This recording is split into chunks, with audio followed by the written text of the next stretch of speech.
मेथीची भाजी निवडली की मेथीच्या भाजीच्या काड्या शक्यतो फेकूनच देतो, पण आज या काड्यांपासून एकदम छान असं ना थालीपीठ ना पराठा नेमकं काय बनवत आहोत ते आज आपण बघू.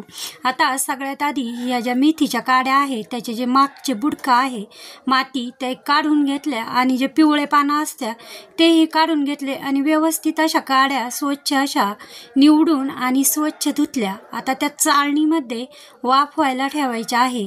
आता नेमक्या चाळणीमध्ये वाफून काय बनवत आहोत तेही पुढं कळलंच. आता याच काड्या आहेत त्या 5 ते 10 मिनटं अशा चाळणीत वाफवायला ठेवल्या. त्यानंतर एकच मूठ, फक्त एक मूठ अशी मेथीची भाजी, निवडलेली मेथीची भाजी घेतली आणि ती या पद्धती कापून घेतलेली आहे. आणि इकडं म्हणजे लसूण, यासाठी आपल्याला लसूण थोडासा जास्तच लागतो म्हणून लसूण सोलून आणि त्याचेही तुकडे बनवून घेतलेले आहे. आता मेथीच्या भाजीच्या काड्या ज्या आहेत त्याही व्यवस्थित अशा वाफवल्या गेलेल्या आहे आणि हेच पातेलं आपल्याला घ्यायचं आहे. ते काय आपल्याला टाकून म्हणजे जास्त भांडेही नाही पाडायचे. आता त्याच पातेल्यात ही जी मेथी घेतलेली होती ती स्वच्छ धुवून कापलेली मेथी ती या पातेल्यामध्ये टाकून घेत आहे. त्याच्यातलं जे पाणी आहे वाफवायला ठेवलेलं ते पाणी टाकून दिलं आणि मेथीची भाजी तेल मीठ टाकून थोडीशी 1 ते 2 मिनटं ही मेथीची भाजी जी आहे ती शिजवून घेतलेली आहे. एकदम थोडीशी शिजवायची आणि मेथीची भाजी, पालेभाज्या पटकन शिजल्या जातात.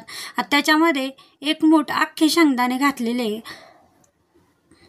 आता यामध्ये शेंगदाणे, मेथीची भाजी तेला मिठात छान शिजली. पुन्हा त्यामध्ये 1 ग्लास पाणी टाकलंय.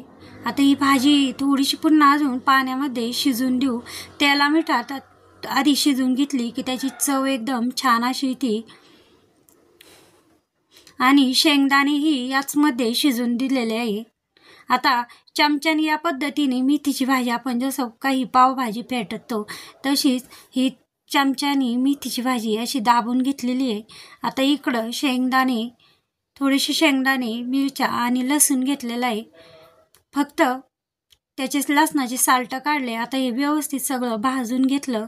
लसूण, शेंगदाणे, मिरच्या. आता ह्या ज्या काड्या आहेत त्या मिक्सरच्या भांड्यामध्ये टाकलेल्या आहे. आता याची पेस्ट काढून घ्यायची. आता याची पेस्ट काढलेली आहे. आता ह्या काड्या ज्या आहे पेस्ट त्याचं जे काड्यांचं पाणी काढून घ्यायचं आणि जो चोथा आहे चाळणीमधून या पद्धतीने जी भाजी शिजली ना त्याच्यामध्येच मेथीच्या भाजीचं पाणी काढून घेतलं. पुन्हा एकदा दोनदा हे जे मेथीच्या भाजीच्या काड्या मिक्सरमधून काढलेल्या आहे त्याचं पाणी एकदा दोनदा थोडं पाणी टाकून पुन्हा धुवून घेतलं.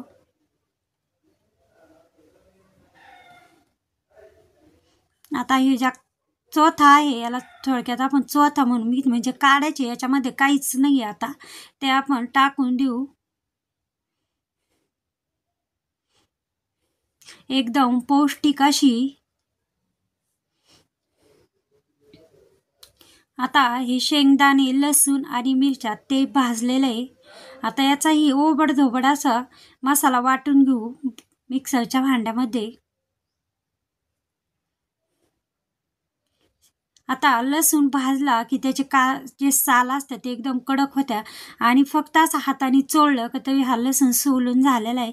म्हणून मी आधी काही लसूण सोलून घेतला नाही आणि फक्त काही सेकंदातच हा लसूण सोलून झाला. ओबडधोबड जे मसाला काढला आहे तो पण या भाजीच्या पाण्यात आणि मेथीची भाजी आणि शेंगदाणे शिजवले होते त्यामध्ये सगळं मिक्स केलेलं आहे. आता उकळायला काही ठेवलेलं नाही, असं मिक्स केलं. आता यामध्ये आपल्याला अजून म्हणजे मिळून येण्यासाठी आपल्याला अजून एक साहित्य टाकायचं आहे. थोडंसं पाणी टाकून मी ही भाजी पुन्हा उकळायला ठेवते. 1 चमचा यामध्ये आपल्याला आता हे बेसन पीठ टाकायचं आहे. बेसन पिठाच्या गोळे होऊ नये म्हणून छान व्यवस्थित फेटून घेतलं आणि ही भाजी छान अशी बेसन पीठ शिजूस्तवर उकळून घ्यायची. जो मसाला टाकला आहे तेही छान अशी उकळून घ्यायची. आता सगळ्यांच्या लक्षात आलंय का आपण काय बनवत आहोत. तर मेथीची पातळ भाजी आणि या पद्धतीने एकदा बनवून बघा. बांधणीसाठी ही थंडीमध्ये एकदम भाकरीसोबत तर एकदमच छान अशी लागते ही. बाळंती नसेल त्यासाठी बनवताना फक्त थोडीशी फिक्की म्हणजे तिखट जास्त न बनवता अशी भाजी बनवली की एकदम पौष्टिक अशी.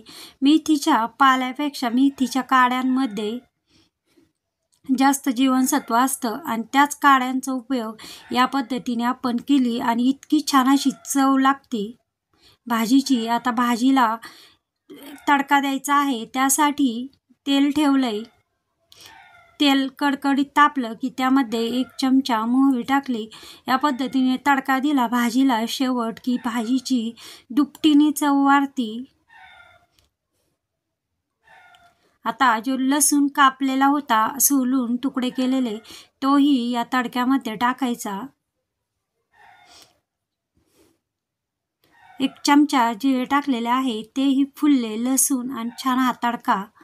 एखादी वाळलेली मिरची असली आणि ती टाकली तर छान असा तडका बसतो. आता यानंतर हिंग, थोडासा आपल्याला हिंग टाकायचा. मेथीच्या भाजीमध्ये एकदम चिमूटभर असा हिंग टाकला की त्याची छान अशी चव येते. लसूणही छान असा आपला असा लालसर झाला. आता ह्या उकळलेल्या भाजीमध्ये हा तडका जो आहे तो टाकून द्यायचा आणि भाजी एकदम छान अशी दिसायला लागलेली आहे. आता चवीनुसार थोडंसं मीठ आपण मेथीची भाजी शिजतानीच टाकलं. पुन्हा थोडंसं असं मीठ कमी असेल तर त्या अंदाज घेऊन चव घ्यायची. पण एकदम छान अशी ही मेथीची भाजी दिसत आहे. एक वेळेस अशी मेथीची भाजी नक्की बनवून बघा. ज्या काड्यांची जी भाजी केली आहे आणि मेथीची भाजी शक्यतो अशी फुटवा केलेली जी भाजी असते थोडीशी बुट्टी, ती भाजी आणायची. त्याची चव एकदम भन्नाट. आता याच्यासोबत भाकरी केल्या नव्हत्या पण एकदम छान अशी लागते. अशा पद्धतीने आपली ही काड्यांपासून भाजी बनवली.